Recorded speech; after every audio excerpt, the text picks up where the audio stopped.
Well, and so before that, the suspended Chief Justice, Torkornoo, she's currently leaving the media room where she engaged the press and the company with her husband as well as children.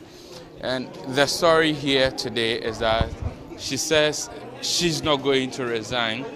She's heard people who say that she has to resign so that at least all these issues will be over. But she insists that she's not going to resign. She goes ahead to make specific allegations against the Justice Permanent Committee that is considering or determining the issues that have been brought by these three petitioners. And she says that there's been a violation to her right to fair trial. According to her, her lawyer was not recognized on the first day of proceedings, and this, according to her, was against the rules of natural justice, because for her, once her husband was available on the first day, the committee ought to have recognized, her lawyer, the committee ought to have recognized her lawyer, but the committee proceeded with this engagement and interaction without recognizing her lawyer. Apart from this, she says that the level of search that she goes through during the proceedings, this, in her view, is not in line with the courtesies that are accorded to the Chief Justice, both in Ghana and within the international space. Aside this also, she argues that from her point of view, the venue for the proceedings that is being held in a cordon of high security zone is meant to actually intimidate her. She makes reference to past incidents where a particular lodge, which the committee is holding its proceedings, is linked to the killing of some justices of the country in the past. And she also reveals her relationship with somebody who lost his life as a result, actually an uncle to her who lost his life as a result of what she says were the plannings at this particular lodge where the proceedings are ongoing. So in her respective opinion, and she believes that the venue has been set just to intimidate her.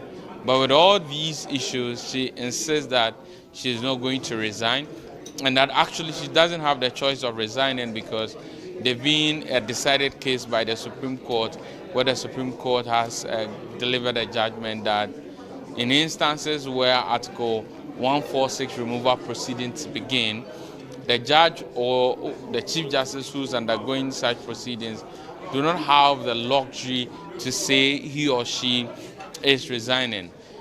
But beyond this too, she's gone ahead to raise issues or pinpoint to issues in the petitions and say and say the petitions are not, in her opinion, do not rise to the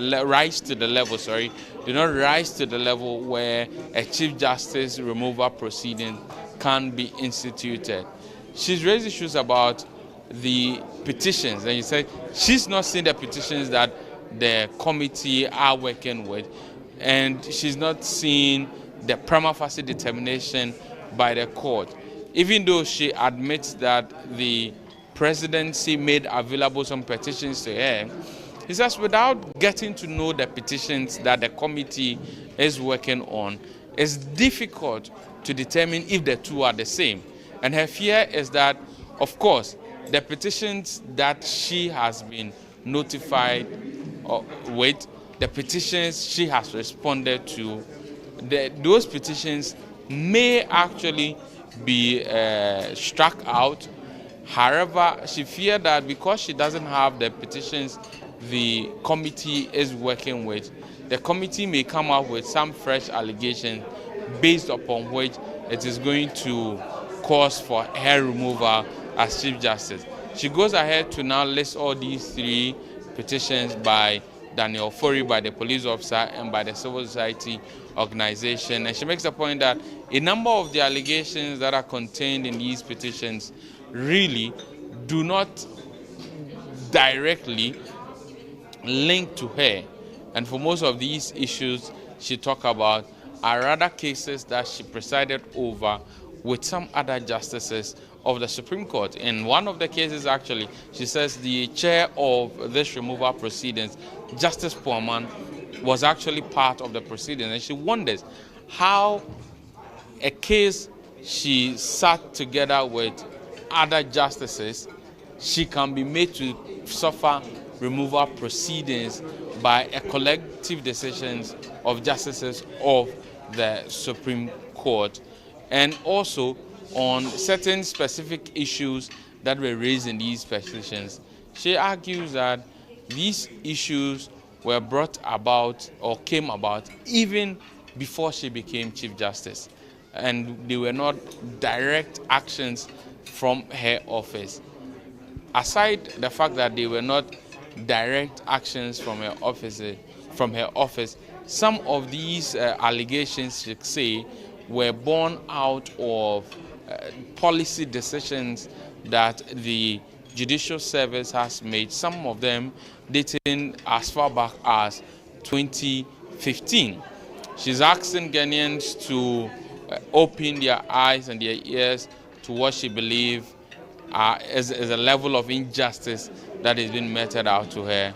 She talks about the danger to other officers if these proceedings are allowed to continue the way they are and set precedents for the removal of justices of the Superior Court and justices and the Chief Justice and other officers who are supposed to be subjected to Article 146 removal proceedings.